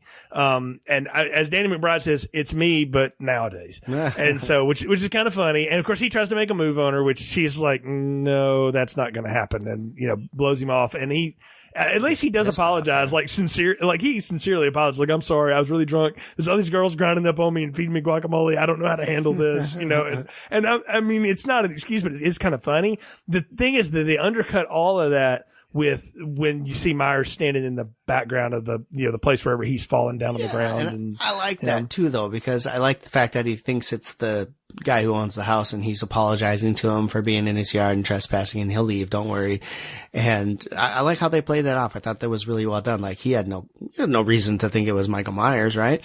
So he doesn't even know who that is. Yeah. And so the neighbor's just dressed up and pissed off that he's in his yard. I want to ask you a question, though, because they do that little trick with the security lights where they go dark and then they go light, and Michael's standing in a different place, but he's a little bit closer and he's a little bit closer. It's like that lights out, meme that went around for a few years that they actually made into a movie. Mm-hmm. Not a bad one, by the way. But anyway, the fact that he's able to move in between the light sensors and stuff, are we supposed to believe that that's part of his lure, supernatural evil part? I wonder, like, am I supposed to get that out of that? Because all 3 times watching that, I'm like, I guess that's just him, like, ramping up the evil a little bit so that he can move almost silently in between stuff. Which begs the question, why not do that 40 years before now? But maybe it only works when he has the mask on. I don't know. I think it's more of he knows where the sensors can't see him and moves to that area, then triggers them. And then how would he know that, having been incarcerated for 40 years? Because that technology got invented after he was out of. I'm just coming up with out of circulation. Here. I don't know. Well, see what I mean? Look, that is a cool scene. But if I apply any thought to it at all, I'm like, well, how does that work? Exactly. There's your problem. You're applying thought. Well, welcome to Film Strip. Let it go. Get into it and just watch. I would, if I felt like what was happening mattered at all, because all this is so we can get a gory kill on the fence. Well, I mean, he does stab the kid impales his face. It's so he can reveal himself to Alice. Exactly. That's the point, is revealing himself so that now she understands why Grandma is the way she is. Right, but the thing is, he doesn't know who she is, and she doesn't know who he is. Okay, I'm just looking at this I'm looking at this purely as this is just the next thing in line. And the last time he was out, what did he do? He killed a bunch of teenage girls. Hadn't seen many teenage girls yet. There's one, and that's what he goes to. I still think that there's something that draws him and Laurie together, and that would give us the sense that he knows who she is. But okay, I'm going to ask you to tell me what that is based on, because that is not in the movie. No, like they've gone out of their way to remove that kind of thing from this movie. Well, okay, how can you remove the fact that your victim is still alive and you want to kill them? He doesn't know that at this point. Of course, he knows that. No, he doesn't. He's not like he's keeping up with her 40 years later. For all he knows, she died in a car wreck or had cancer or whatever it is. You don't know he doesn't know her. Keep up with her. How would he, Brian? He doesn't get access to the news. Sure they do. You ever been in a prison? Moreover, they get TV time and everything else. Not in mental facilities when you try to protect damaged people from things that might trigger them. Well, this guy in particular, we don't know. No way. We don't know. Sartan could have been feeding them information too. And you know what? That is a fair reading. Now that I will accept, because the way this movie plays out is that's what we are to believe. I'm just saying, like, for me, this is just him going back into default mode. Possibly. Who did I kill last time? A bunch of teenagers, especially drunk teenagers. There's one, and there's another one. She wasn't drunk, though, but there's the drunk one, and there's the pretty one with the drunk one. That's what I do. I don't know. I just think that they have to find a way to tie them together, because otherwise, why would he give a crap about Laurie? And what would be the point of Laurie worrying about him? She obviously is worried that he's coming for her, right? That the point of her worrying about him is her trauma. Like that we can answer. Like that is her trauma. Him to her, again, a lot of things have to happen now to deliver him to her. And that's the thing. Like that's the part where this movie starts to fall apart for me, is all the stuff that goes through to get him to her it's a lot of conveniences. And you're right. If I just shut my brain off and kind of go with it, it's no dumber than any other set of conveniences in any movie. But this movie has set itself up to be something very smart and it, again, has started. The first half of it is working like that. But then we have to start sort of running through what I consider to be like, I don't know, Danny McBride and them said that like they wrote like 11 drafts of the script. And what got put together was the amalgamation of 11 drafts. And so it feels like it here in the end. Like we have a lot of stuff sort of spinning off into control that works for convenience. You know, maybe, but I mean, again, if it were just the fact that he wanted to kill people and he couldn't find anyone in the house after his first attempts, why would he stick around and try to find them and not go somewhere else to kill someone? Well, I mean, I think this is what he's doing. He is just working himself around. Like we haven't even talked about it. Like Julian's convinced that there's somebody, watching him from the window or whatever. And Vicky, of course, plays it off like a big scare, tucks him back in. And then that's when we get Myers in the closet, which they blew that in the trailer. And I'm like, man, that's another example of the trailers giving away too much. Because that was but I'm going to tell you too, there was something else though about that I know why it was there. Cause it was a laugh in the theater. Both times I saw it in theaters, people laughed. He jumps out, stabs her. You have that big hit of the music, and then you have the little kid going, "Oh shit," and running out and kind of undercuts it with a laugh. Mm-hmm. And I'm like, I didn't know that really worked. Like I didn't need the laugh there. Like the kid could have just been like, "I'm out," or whatever, and run. Yeah, would have been a better fault, because at that point, like I feel like we've kind of gone through our fun part, and now we're really ratcheting up the tension. And to undercut it like that, I was like, I don't really know that I needed that. Like I don't know, it just sort of messed up. But what's even better is when Hawkins arrives to that house and discovers the carnage that's left behind. I mean, Dave's pinned on the wall with his Halloween tattoo because he thought he was going to get laid that night, and that's why he had it tattooed on his arm. And well, now you'll remember that. Now it's your death date. And And Vicky's upstairs and covered in the sheet and, is all cut to hell and stuff. I mean, yeah, it's honestly, I thought like they're going to go all the way Rob Zombie and we're going to find like the kid and stapled to the couch or something. But thankfully it looks like Julian got away. So, we already killed one kid. I don't think we can do two in the same movie at this point, but especially the cute one. That we've had fun with. I mean, do you agree with me? Like, did that cut the tension for you too much there, or did you like the joke that they laid on top of that? I didn't even notice, to be honest with you. I thought it was an honest reaction from a kid who obviously is a little, more vulgar than most kids. It's just saying what he felt when he saw him. Like, oh shit, get out of here, right? I just took it as that would probably be my reaction. Oh, and I'd run. Definitely. So yeah, I didn't find it as humor. I thought it was an honest reaction from a kid that's getting the hell out of there. Well, but it leads us to Hawkins is, trying to find him now, and Laurie shows up with her truck that's got the wheel out of balance, and she's chasing him through the streets. Mm-hmm. She gets a shot off and hits him in the shoulder. But before that, she sees him in the upstairs bedroom, right. And what by the way, dead eye shot. She shoots the mirror that's him reflecting, but he does give her that look. Mm-hmm. And that's the time in the movie where I'm like, okay, does he recognize her at that point? Maybe that's when he's like, oh, so that's what you came back to. So you read it that way. I did. Absolutely. From the get-go, I felt that he had unfinished business with Laurie Strode, and that was his ultimate goal, was to get her. And see, I believe this movie's deal is Laurie Strode has unfinished business with him. Well, she does too. And yes. So, yeah, and she is taking the fight to him. But that look in the window leads me to believe more your theory that, that's when he's like, oh, wait a minute, I remember you. We had that thing. You stabbed me on the couch with the knitting needle. It was fun. We chased each other the stairs. Then the old man shot me. But, really, that's kind of the look he gets her from that mask. But I mean, that's the same Michael Myers, the tilt of the head, like, and I mean, if the embodiment of evil has thoughts in its head other than go and do, like a shark or whatever, to use Busta Rhymes' line there, this would be the moment where he's having that, right? But I mean, I love that she gets a shot off and it stops him, but he's like, all right, whatever. And he just keeps going. Yeah. And then that's when he runs into Allison and her friend and all that stuff. So, right. I mean, to me, that was the point where he's like, your nightmare's back, baby. I'm here and I'm coming for you. And here I am. Run. Well, but she doesn't. She's going to him, right? In this to the death. One of them will die. That's how Sartain gets introduced to her. And he's like, oh, this is, again, we got to remember he's got an evil plan going here. And he's like, oh, this is working out better than I thought. There she is. Fine. So somehow she takes off one direction. Him and Hawkins go the other one looking for him. And that's when they get called into where Allison has run into the street. And thankfully, unlike in 1978 when Laurie's pounding on the doors, people actually answer the door and like, are you okay? And call the cops for her and all that stuff. And we got to also mention that Laurie has gone to get everybody to her house, right? Sartain and Hawkins are out looking for Michael Myers, trying to catch him. Laurie and her daughter and her husband, and they are all heading out to Laurie's place because Laurie has made basically a compound, a trap, everything. It's all there, right? So they get over there. They're trying to get a hold of Allison, whose phone is inputting.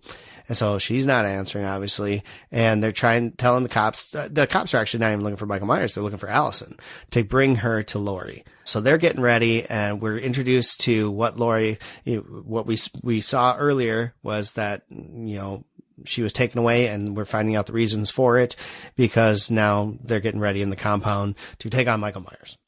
And, husband's like, what the bleep is going on here, right?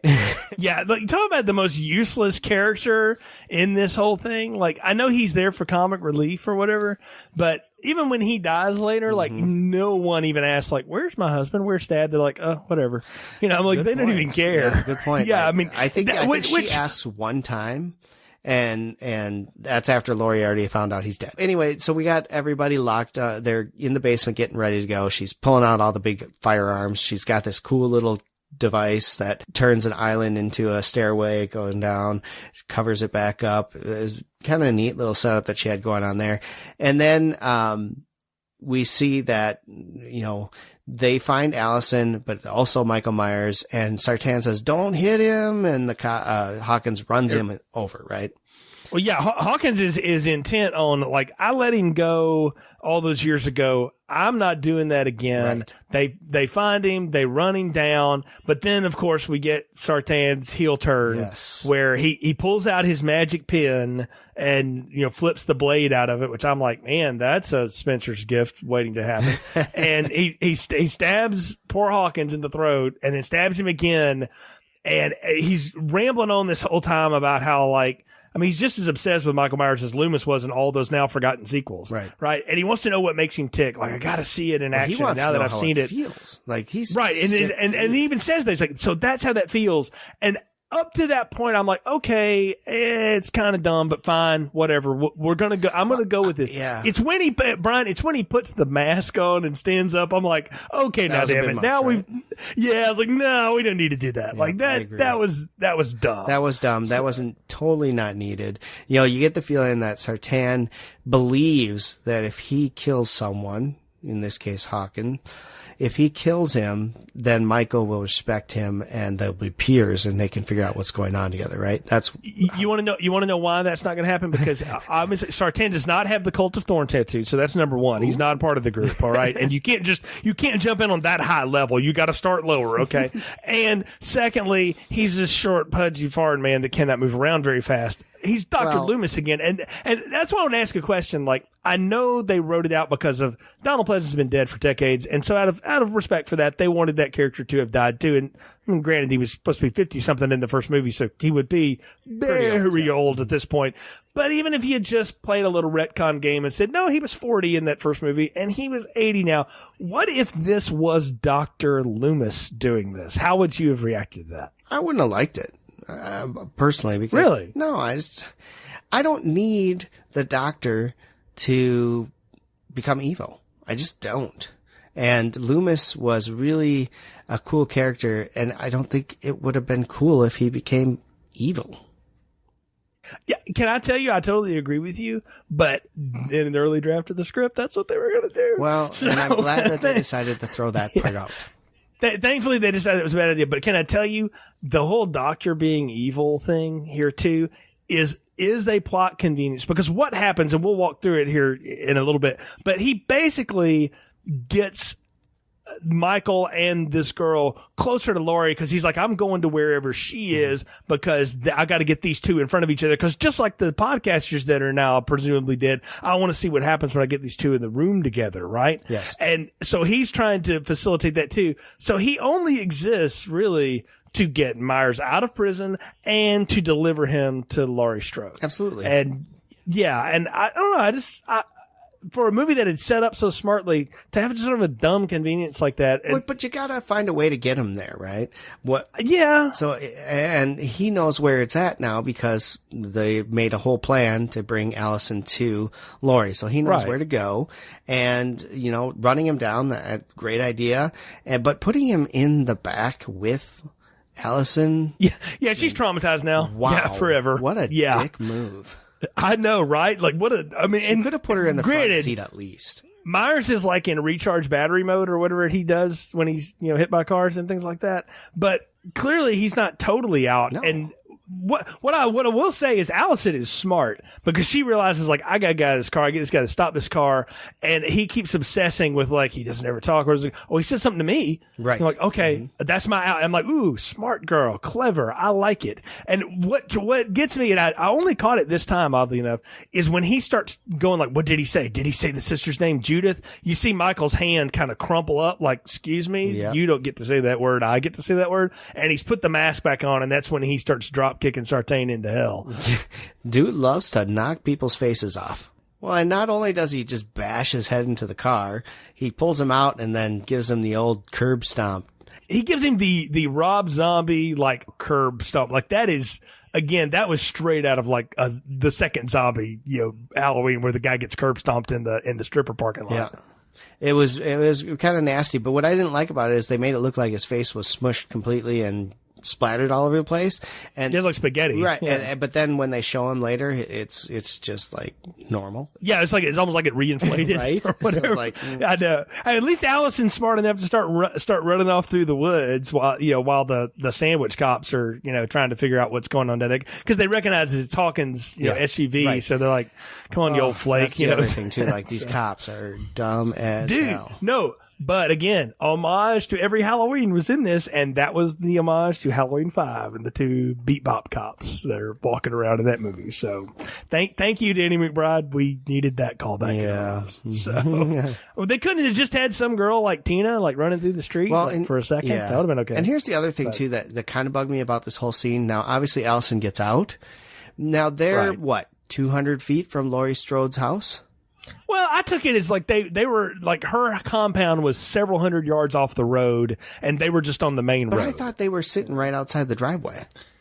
No. Okay. They were like on the other Well, side that makes of more it. Like, sense then that she wouldn't just no, go down the road and get to the house. The two stupid cops were initially where Hawkins' car gets stopped and stuff is way up the road from that, but within visual distance. So it's literally Allison goes through the woods to grandmother's house. Is what happens in this. And The only acts thing like she she's didn't do never seen it was have a before, red too. handkerchief. Yeah. Well, they do like this Texas Chainsaw homage or something where she falls into the mannequin pit where all the mannequins are going and they're like just close zooming into her. Right. And I wrote that off as one. I think it's dumb. We didn't need that scene, but I wrote it off as this girl's traumatized. And if somebody had been chasing you or you'd seen suppose, people murdered and you saw figures in front of you in the dark, you'd start freaking out. So Yeah, I sure. guess so. Yeah. But the whole point is so that we get him to her, because the final showdown is going to happen here. And the first thing we got to do is take out dear old dad. And we get the two idiot cops that have, their car has sort of rolled its way down the yard there. And I will say, man, again, for going gruesome and over the top, this is where they kind of hit the high mark for that in my book, beyond the Sartain headshot. You get the one cop who's been stabbed in the head with Sartain's pen, but his partner's head has been completely hollowed out and his flashlight is stuck into it like a weird jack-o'-lantern Like a thing. pumpkin. I was like, yeah, it's very, I don't know. It was almost too much. Yeah, and we didn't have enough time for Michael Myers to hollow out that skull. I'm sorry. Yeah. This all happens like very quickly, and we should doesn't say, make I'm like, sense that would happen. that's why I feel like this movie starts getting smashed together real fast at the end, and I feel like I'm watching 4 different like episodes of a TV show at the same time. Yeah. Like there's too much happening here. And I know they're running near the end, they've got to move it, but sheepers, like I don't know that we needed that. Like I could just have accepted that when he steps out from around the corner that those two cops are dead. Like, Agreed. I didn't even need to see it. Right. Yeah, we didn't need to show that. Agreed. So, and we strangle Dad, but not before he gets a shot off, which of course, alerts everybody in the house. And, yeah, that's the end of him. I'm like, I had nothing for that dude anyway. Right. I'm like, I don't know why you're here. So you could have just been the cop. Like, why didn't we just do that? But whatever. So that's it. But it's all about getting this final showdown going on here. And I gotta say, man, and then they showed like part of it in the trailers when his hands come through the door to get her or whatever. It's pretty cool, but again, he goes for the head trauma, and that is one of the worst looking like stuffed mannequins smashing on the door I've ever seen. Like that, I'm like, you and I could recreate that right now and on your front porch, and it would look better than what they did. It's really bad. It is, and the fact that she gets that gun around to shoot him off of her, yeah, that just didn't seem like it would work very well. Well, I mean that's the thing is like she does a lot of damage to him and like permanent damage. Like she blows 2 of his fingers off, on his hand. And I mean, I'm like, and you get that good, standard Michael Myers grunt, like, ugh. And I'm like, okay, so the embodiment of evil still has nerve endings, apparently, because that was a problem. But of course, he goes right on after it. But it's also a way for them to like find out where he's been, because he leaves a little like trail behind him now, because he's bleeding. Profusely bleeding from his hand because he blew it off. Absolutely. At that point, all right, and we got to set up that the daughter and Lori and her daughter are down in the basement getting armed and dangerous. Now, what kind of blows my mind here is the fact that when Michael is lurking around in the kitchen, she shoots up through the floor. I know. She gives away her position. What the hell? That was just a dumb move. But then he goes off in another area, and she decides she's going after him. Like, well, so he goes off because Allison walks in the door and calls out for them, and he's like, "Oh, teenage girl. Okay, I'll come back to you old broads later." And he just goes to them. Yeah. Because, I mean, he clearly knows where they are now. And part of me was again, I can't believe I'm going to defend this because this climax just doesn't work for me. But the fact that she shoots up at him and gives away her position, I can only write off as her whole point is that's not a safe room. It's a trap for him. Yeah. And she's trying to get him down there. Correct. Yeah. So if you read it that way now, knowing the ending, it seems less stupid, but also like there's other ways to trap somebody in your safe room. Like that's not the best idea. She goes through the whole house that as she clears a room, she locks it like with gates. Yeah, they all have like, pawn shop gates on them and stuff like that. She's built this house to be like the ultimate buried alive mousetrap or something. And it's good. I do like the showdown in the bedroom. And this is something, again, I noticed it and I knew to look for it because it had been put out in stuff beforehand. Like there's a scene in Laurie's house where one of the bedrooms is a complete replica of the bedroom she had the showdown with him in back in 1978. Like she had recreated that for herself in some way. And I'm like, with the dollhouse. Okay, I'm like, why would you do that unless this is some sort of like gestalt therapy for you to like relive this nightmare over and over? Or if you think you can get him back in there, it'll. Yeah, and I think it's more of something to attract him into that room to trap him. I guess. It doesn't work, obviously. No, because he totally fools her with he stands behind one of the mannequins. And, I mean, he stabs her. She stabs him. I mean, we get her going out fight there. We get her going out the window, very reminiscent to his fall. And exactly. He gets distracted by something and then looks down and she's gone, just like him. So very cool little callback. Well, Allison, wherever she was hiding, has made noise. And so he's like, oh, let me go look for that. Yep. And then he looks back and she's gone. And I'm like, oh, well, honestly, I chuckled at it, but I liked it because I was like, okay, we're sort of turning the tails on him. I get it. Sure. That's okay. That's actually works. Yeah.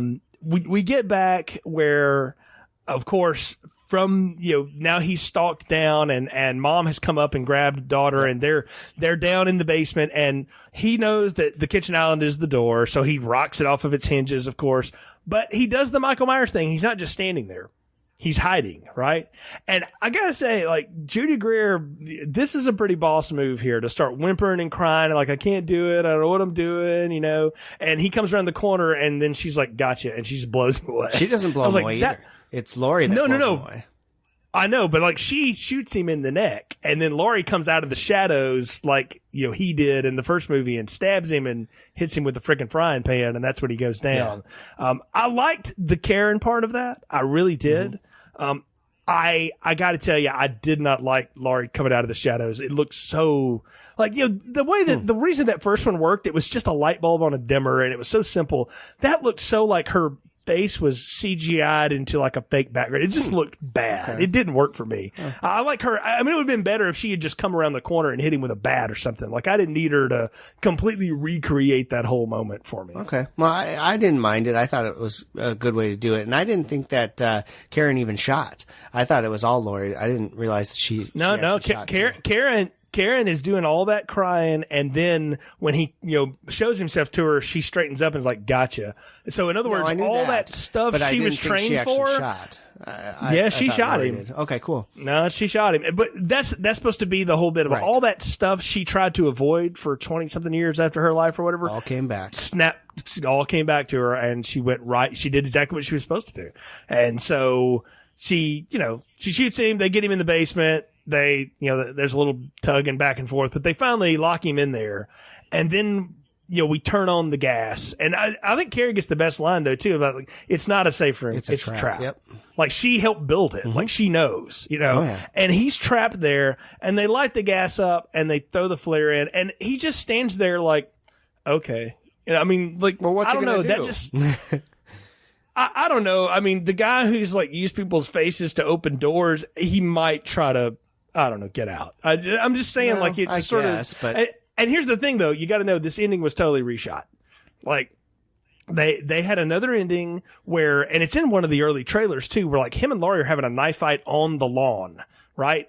And instead of the whole bedroom where she falls out and stuff, they have that knife fight on the lawn. They stab each other, and then Karen's supposed to shoot him, and he drops, and then they get away. And the very last thing is you see his corpse just sort of sit up the way that it does in the other movie, and then they kick the music and it goes to black. And they decided to redo it and make it more definitive, yet they cut back to the room and he's not there. Well, yeah, because he doesn't die. Is that what we're supposed to get out of this? Like, because they never make sure he's dead. They just watching the flames go up around him, right? They never show him burning or anything like that. So I think he escapes because that's what Michael Myers does, and nobody's made sure that he was dead. They just walk out as the house goes up in flames. And I think the point is, we don't know if he's alive or dead, but more than likely, he's not dead. And can I say, though, for somebody who spent 40 years waiting for this moment, why would Laurie do anything until she made sure he was dead? I agree with that. I agree with that. I almost would have liked it if she had made them two leave and she went down in there and like tackled him into the flames or something, and she went down with him, but she was going to make sure he was dead. Yeah. You know, like that would have made sense. Because where are they going to go? They ride off on a truck and she's bleeding. She may or may not live. I don't know. Like, it does. You see what I mean? Like, it's sort of a half ending. Yeah, and we don't I know. Are they going to do any more after this? We'll talk about that in a minute. Okay. We'll talk about that in a minute. Now we have the granddaughter as kind of the boy here. But, I mean, the obvious thing is to make sure he's dead. And nobody does. They just walk away like, hey, we did it. We trapped him in here. She's, convinced that her trap. I mean, what if he finds a nice little spot where he can hide from the flames, everything burns down, and he just walks away? Right, exactly. Or, look, there would have had to have been some way for somebody else to get out of that room, and he just, I'll go there now. Yeah. And, I mean, again, this guy is really good at getting out of things he's not supposed to be, getting out of. And, he's got to be amped up. And, I mean, obviously his hand hurts a little bit. But other than that, he's good to go. Yeah. I mean, he's still the same as he was 5 minutes before. That's what I'm saying. Like the ending of this, man, it's so false for what we've built up for this Laurie character that, again, this is her ultimate moment and she's going to walk away without knowing for sure. Well, exactly. But that to me is a Halloween ending. That's how it's supposed to end, because you're supposed to think it's over, but it might not be. That to me is the way Halloween movies end. You think you've killed him, but then you find out, nope, you didn't, because you didn't make sure. So it worked for me. We're at the part of the podcast where it's time to get final thoughts, recommendations, and popcorn ratings. So, Brian, what are yours for Halloween 2018? I gotta admit, Jay, that I didn't go into this watching the first one to get a feel for it, and I don't have the emotional connection that you do to this series and franchise. So for me, this really worked. I really enjoyed it. I thought it was actually a pretty well done movie. It could also be kind of I want to say standalone, because you kind of need to know the backstory of it for it to make sense. But to me, it worked. I can watch this without watching any of the other ones again and not worry about it, because I have seen the other ones. And so I'm giving it a medium popcorn. I actually really liked it. Brian, I'll say this. You don't need to do what I did and watch the first one and watch this one right with it. I mean, even though that's kind of what the filmmaker said, I did that because, again, I'm a Halloween nerd, and this is kind of my jam. So I wanted that experience again. And that's why I did it that way in October 2018. And I did it that way this time because I wanted to recreate that experience for myself. And I made sure, like, a mental effort to say, I'm not going to expect this film to be that 1978 film. There's no way it could be anyway. It's not, it's built for a totally different set of motivations and stuff. So I'm not holding it up to that. But what I'm trying to do is get in the headspace of the Laurie character, because that's really the only thing carrying forward. Because I believe what Loomis said in 1978, and I believe that's what they want us to believe in this movie, that he's just evil. He's just a force. He's the shape. In fact, they credit him as that in the credits. So fine. I'm good for that. I just wanted to get in her headspace for this. And for the first half of this movie, I'm totally down for it. And I'm at the point where I'm like, as much as I like a lot of those sequels, especially Halloween 2 in 1981, I'm okay with the fact that, like, yeah, I could watch this as the duology and be totally fine with it. It's in the second half of the movie when all that convenient stuff starts happening, and it's just to try to deliver him to her, that it just doesn't work completely for me. And I'm going to give this a medium popcorn too, because it's very well made. It's fun. You can have a good time with it, but I've often used the medium popcorn rating as a bit of damning praise for something with that I felt like had so much potential to be so much more, but didn't quite get there. And I think they got something cool here. And look, Blumhouse didn't buy the rights to this to make one movie. All right. The plan was to make several of these. If they want to continue the series, which obviously they're going to want to do, I think Annie Matichak is the perfect person to be the new face of the series over Laurie Strode going forward. And so they have a young actress who could be there for a while to put out movie after movie if they need to. So I think they've set themselves up for something like that if that's how they're going to go. So we'll see. Does Laurie Strode need to be involved anymore? Probably not. But if Jamie Lee Curtis is down, they're going to keep bringing her back because, you know, she is Halloween, right? She and Michael Myers are Halloween. So, I mean, obviously they're not going to go away from Michael Myers because they all know the last time they tried that, how badly that went.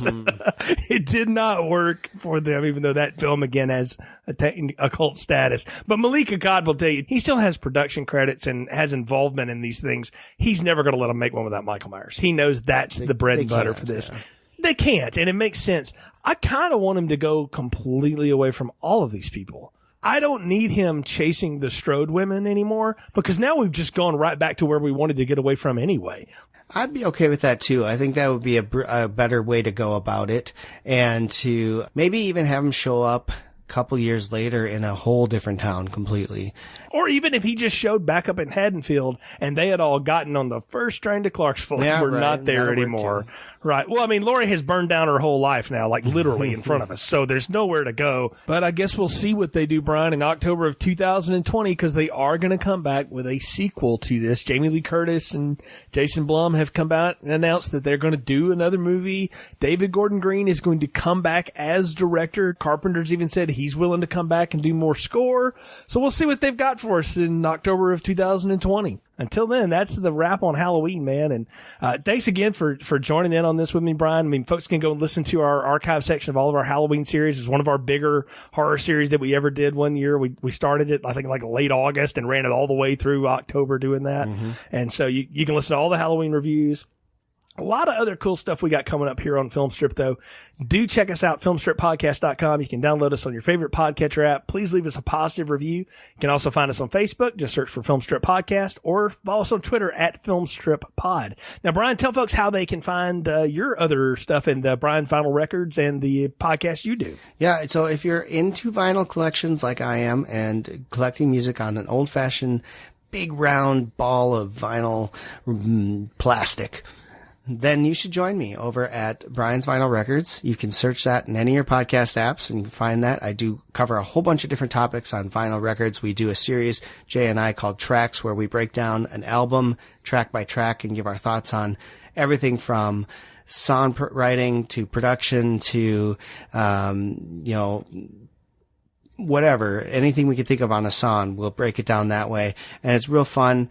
But you can find that Brian's Vinyl Records, briansvinylrecords.com, or I'm all over the place. I got YouTube, everything. So check me out.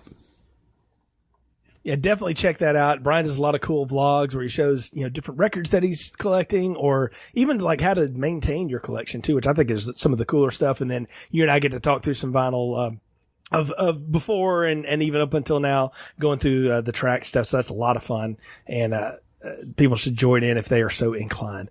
Again, folks, we thank you for joining us on this episode of Filmstrip. We'll be back again in a couple weeks with another movie, and until then, thank you for listening to Filmstrip. Thank you for listening to Filmstrip. You can find more episodes on our website, filmstrippodcast.com. The Filmstrip theme music is produced and performed by Frozen Lake 121. All content used or discussed in these podcast episodes is the property of the respective owners and used under the Fair Use Act, Section 504, C2, Title 17.